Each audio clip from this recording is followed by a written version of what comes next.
People in the House of Commons who don't know where Saudi Arabia is on the map have approached me over the last year or so, and especially in the last few weeks, asking about the Hijaz and Najd. I was astonished. How do they even know these terms? Suddenly they learned these terms. Why? Because already they're thinking, maybe we have to divide what is called Saudi Arabia. The second ploy is to create an entirely false dichotomy between the Arabs and Iran. The painting of Iran as some kind of devil, some kind of demon that's somehow sitting up late at night planning how to convert all of you to their brand of Islam.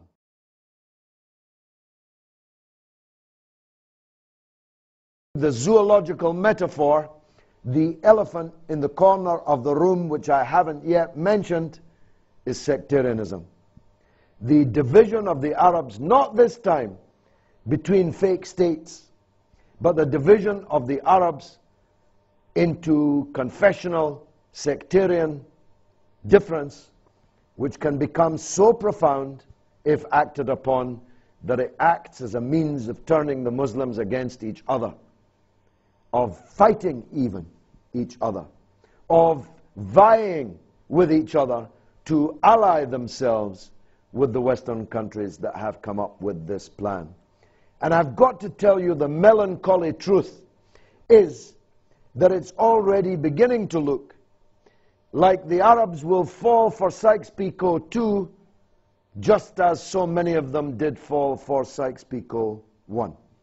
And if I'm right in that fear, then the Arabs will have no better a century in the 21st than they had in the 20th century. So it's part of my mission in life is to beg the Arab street not to be fooled again. You know, George Bush famously said, though he missaid it, if you've seen Fahrenheit 9/11, fool me once, shame on you. Fool me twice, shame on me. And that's how I feel about this, ladies and gentlemen. If they fool you for a second time, shame not on us, but on you. How are they achieving this? First of all, by completely exaggerating the importance of the differences between Sunni and Shiite Muslims, which are pre-existing, no doubt, which are ancient and historic, no doubt, which are serious at times, no doubt, theological, cultural differences, but not nearly as great as the differences between, say, the Arabs as a whole and Israel, or the Arabs as a whole and the imperial powers that are stealing the wealth of all the Arabs, whether they're Sunni or Shia. These differences which exist are being exacerbated deliberately, are being worked on by men who don't even know the difference between Sunni and Shia, would struggle even to find a dictionary definition for that difference. But what they know is if they support the Shiites here, they can achieve their goals and objectives, and if they support the Sunnis here, they can achieve their goals and objectives, and even better, they can make the Sunnis in this country feel that the Shiites in that country and vice versa are their enemies. Then, eureka, you've done it again. As long as the Muslims are fighting each other, hating each other, fearing each other, they won't notice that their wealth is being stolen from underneath their noses, that their countries are being occupied, that foreign armies are literally present in their capital cities. Jerusalem is in the hands of a foreign army. The Arabs are doing nothing about it. And they'll never do anything about it if you keep them busy on a sectarian basis. And of course, it's not just existing differences amongst the Muslims that they are working on. In Egypt, we're told, though anyone who's ever been in Cairo and sees the mosques and the churches cheek by jowl next door to each other, or who goes into a shop, says Salamu Alaikum, is answered Alaikum Salam by a Christian shopkeeper, would necessarily believe it. We're told that Egypt is fundamentally divided between Christians and Muslims. Neither should you fall for the canard that the West has a preference of one kind of Muslim over another. They couldn't give a damn. They were happy to support the Shiite government of al-Maliki in Iraq, even where that Shiite government was hated by the Sunni minority in the country.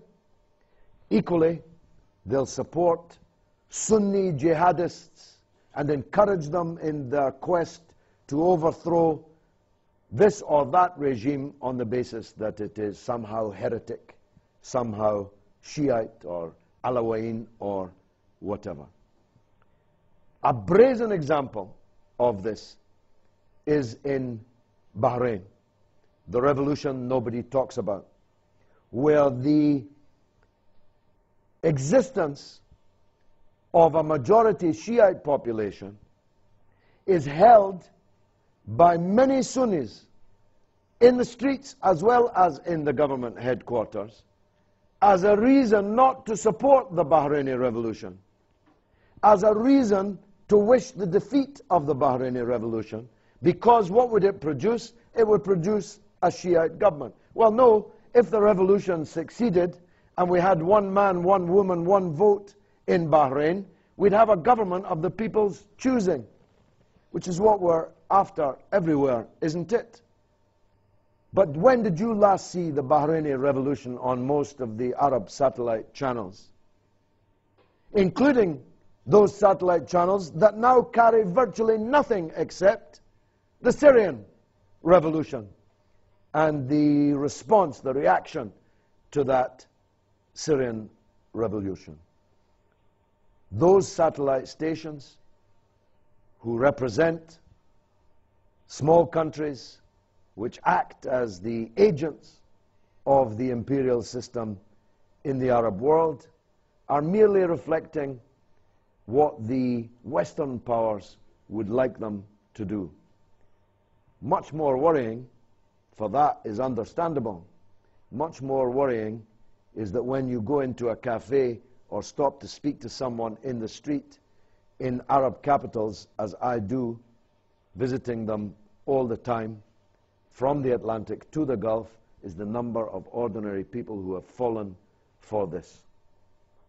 The second ploy is to create an entirely false dichotomy between the Arabs and Iran. The painting of Iran as some kind of devil, some kind of demon that's somehow sitting up late at night planning how to convert all of you to their brand of Islam. Over the last 6-7 years, I've grown to know Iran and Iranians very well. I never met an Iranian who's planning to convert you to Shiism. I've met lots of Iranians who are determined to assist the Palestinian struggle to be victorious. I've met lots of Iranians who are interested in supporting the Lebanese resistance against Israeli occupation and in support of the liberation of Palestine. But I never met one who I recognized as entertaining any dark thought of converting Palestine to Shiism. Now, the truth is this: whatever minor differences of theology or culture exist between Sunnis and Shiites, they are minor compared to the much more important differences which I have been describing both this evening and in the last show. Those differences, which were themselves exacerbated by Sykes-Picot, were a remarkably successful ploy which succeeded for the best part of 100 years. And you know this in Lebanon better than anywhere else in the Arab world. Countries which didn't exist became flags to die for. People who once were Arabs from Bilad al-Sham were turned against each other on the basis of nationalities given to them by others, and within that, of ethnicities and confessional and sectarian identities, which existed, of course, when this whole area was Bilad al-Sham, but which have been elevated to a point where they're worth dying for, where even the Sykes-Picot national identity is sublimated, becomes secondary to the sectarian identity. Now, your whole political system is built around that. I remember once clashing with the British Foreign Minister, then Margaret Beckett, in the House of Commons. You can watch it on YouTube, in which she hailed democracy in Lebanon. Well, I said, up to a point, but of course, there's not actual democracy in Lebanon, is there? If there was actual democracy in Lebanon, Said Hassan Nasrallah would be the president. But he can't be the president because he's not a Christian. Okay, he'd be the prime minister. No, he can't be the prime minister because he's a Sunni. He can't even be the Speaker of the Parliament because he's not a member of the Parliament. But you get the point that I'm making. Sectarianism has been actually built in to your constitution. And of course you can't have a census because a census would reveal the actual balance of confessionalism, of sectarianism in the country, and that would make the whole problem worse. Now don't get me wrong, I love Lebanon. I'd much rather be in Lebanon than anywhere else in the world, actually, never mind the Arab world. But I'm making the point to you that if you're honest, you'll agree that Lebanese politics is driven by confessionalism, by sectarianism. And I lived here in Fakani when the streets were running with blood in 1977, shed in part on a confessional basis. And I'm here to argue with you that you should avoid this Sykes-Picot too at all costs. Because it's going to lead to the breakup of your countries. It's going to lead to alliances which become ossified, almost like the East-West Cold War divide, which divided Europe for more than half a century. You're going to be encouraged in Orwellian terms in the novel 1984. You'll remember how Big Brother used to appear on everybody's screen every day for an hour of hatred, to whip up the hatred of the people against the other, so that they didn't bother themselves asking how come Big Brother is ruling over us here in our own country. That's what it's going to lead to. And it may even lead to war. Which brings me to Syria. In my last show, you will have seen a very large number of people in the audience had become fixated upon the civil conflict in Syria, to the point that they were absolutely blinded to the blindingly obvious. People imagined, especially when I discussed it with them after the show outdoors, that Britain and America were intervening in Syria in the interests of human rights. How could that possibly be? Britain and America are the biggest supporters of dictatorship in the Arab world before and now. Some people thought that the reason for the enmity towards Syria was because it had one family rule. Well, every single member of the Kuwaiti cabinet has the same name. Every ruler in the history of Saudi Arabia comes from the same family. So it really can't be that, can it? It can't be because you have a minority religious sect which contains much of the power or holds most of the power in Syria? Can it? Because we are arming the dictatorship in Bahrain, where a tiny minority religious sect holds almost all of the power. It can't be, can it, for any of those reasons. The real reasons are that they want to bring down the Syrian regime because that regime doesn't follow their orders, won't surrender to Israel, won't kick out the Palestinian resistance from Damascus, won't end its relationship with the Lebanese national resistance, which remains the only Arab army ever to defeat Israel in military conflict, a victory which it could not have won but for that strategic alliance that it had with Damascus. They want to bring down the Syrian regime because it didn't play ball on the invasion and in the subsequent occupation of Iraq. So these people play these sectarian games, and even those currently benefiting from it should beware. People in the House of Commons who don't know where Saudi Arabia is on the map have approached me over the last year or so, and especially in the last few weeks, asking about the Hijaz and Najd. I was astonished. How do they even know these terms? Suddenly they learned these terms. Why?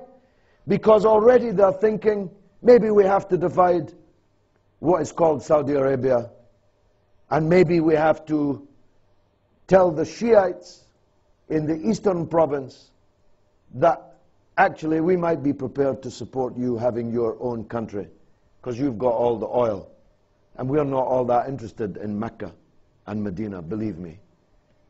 The West is very happy to leave that to the Arabs and the Muslims. What they are interested in is Saudi Arabia's wealth. And if it becomes unstable enough in Saudi Arabia, you'll discover a new love in the West for the oppressed Shiites in Saudi Arabia. Trust me on that.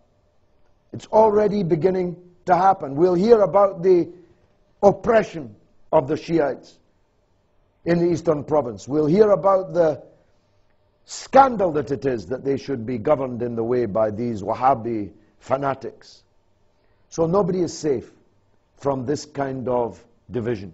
Nobody is safe from this kind of sectarianism. And what will be the result? Instead of 23 Arab countries, we'll have 33 or 43 or 63. We won't have countries at all. We'll have emirates like the one currently visible, emerging in Libya after the NATO bombardment and the overthrow of the Gaddafi dictatorship. It would suit them well, because then they could divide and rule the Arabs for another 100 years most securely. Thank you very much. You have to know this. The West has no interest in Islam. The West has no interest in differences in Islam. The West has no differences no interest in the situation of Christians in the Middle East. We used to hear it in Lebanon. The West was supporting the Christians in Lebanon. But they're not supporting the Christians in Syria, who are terrified at the possible victory of an Al-Qaeda type insurrection there.